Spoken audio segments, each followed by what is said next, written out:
કથા સાહિત્ય ભારતીય સાહિત્યનો અમૂલ્ય વૈભવ જનરલ ક્વેશ્ચન તરીકે પૂછાય.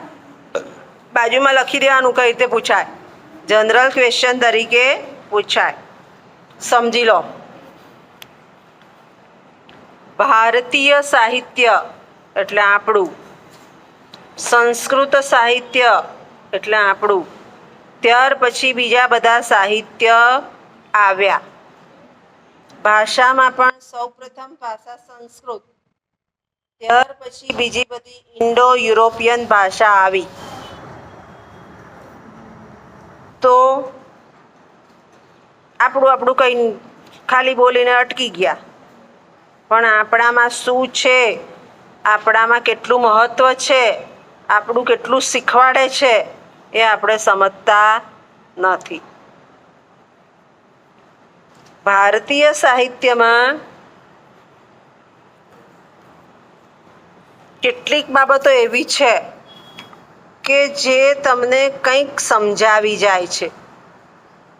એમાં જોઈએ તો કથા સાહિત્ય. બહુ બોલતું હોય તો આપણે કે કથા બંધ કર. કથા એટલે શું?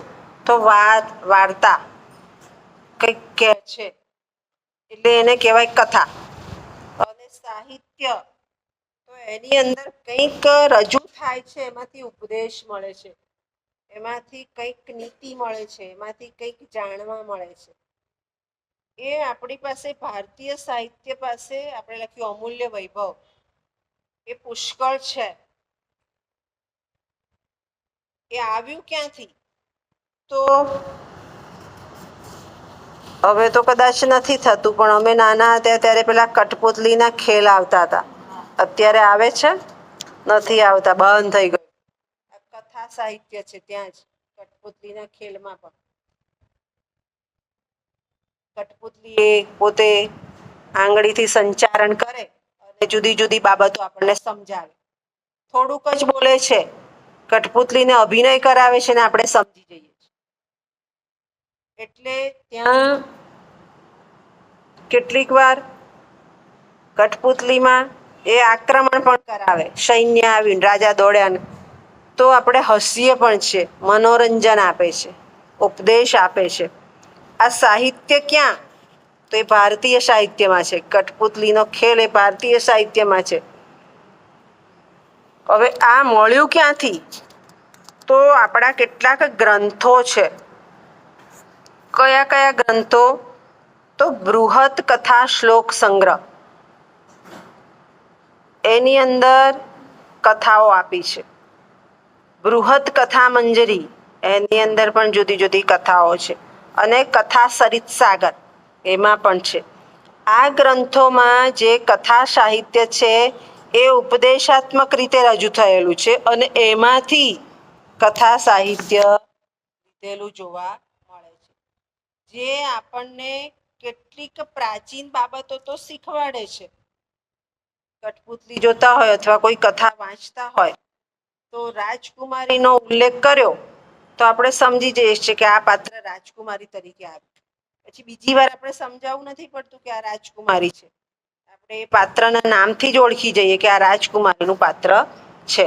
મનોરંજન પણ આપે છે અને એ મનોરંજનની સાથે સાથે કેટલાક ઉપદેશ પણ રજૂ થઈ જાય છે.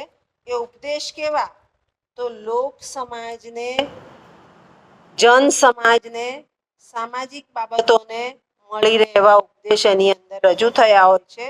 અને એમાં કેટલીક બાબતો, ધારો કે વિક્રમ વેતાળની કથા, તો વેતાળ કે સાચન પેલાના ખભે નથી બેસી જતો, પણ બંનેના સંવાદો રજૂ થાય છે. જે લઈ જાય છે એનો અને જે પાછળ છે એનો, અને એ સંવાદમાંથી પણ કથા આવે છે. અને એ કથાનો ઉપદેશ પૂરો થાય એટલે પેલો જતો રહે, પણ જતો નથી રહ્યો, ઉપદેશ પહોંચતો કરી દીધો. કથા સાહિત્ય દ્વારા ઉપદેશ મળે, નીતિ મળે, સમાજમાં કઈ રીતે જીવવું એ મળે, અને સાથે સાથે મનોરંજન પણ મળે. એ ક્યાં છે? તો એ ભારતીય સાહિત્યમાં છે. અને ભારતીય સાહિત્યનો આ એક વૈભવ છે, અમૂલ્ય વાત છે. આપણે દાદીમાને કે મમ્મીને કે કોઈને કહીએ છીએ કે વાર્તા કોને, નાના હોય ત્યારે નાના બાળકોને વાર્તા સંભળાવીએ છીએ. એ વાર્તા સાહિત્ય ક્યાં છે? તમારે ગુજરાતીમાં પણ આવશે વાર્તા સાહિત્ય. એ ક્યાં છે? તો ભારતીય સાહિત્યમાંથી ગુજરાતી સાહિત્યમાં ગયું, ભારતીય સાહિત્યમાંથી સંસ્કૃત સાહિત્યમાં આવ્યું, અને એ આપણને કંઈક ને કંઈક બાબત શીખવી જાય છે. એવો અમૂલ્ય વૈભવ આપણી ભારતીય બાબતોમાં રહેલો જોવા મળે છે. ખ્યાલ આવી ગયો? સમજ પડી ગઈ? ચંદ્ર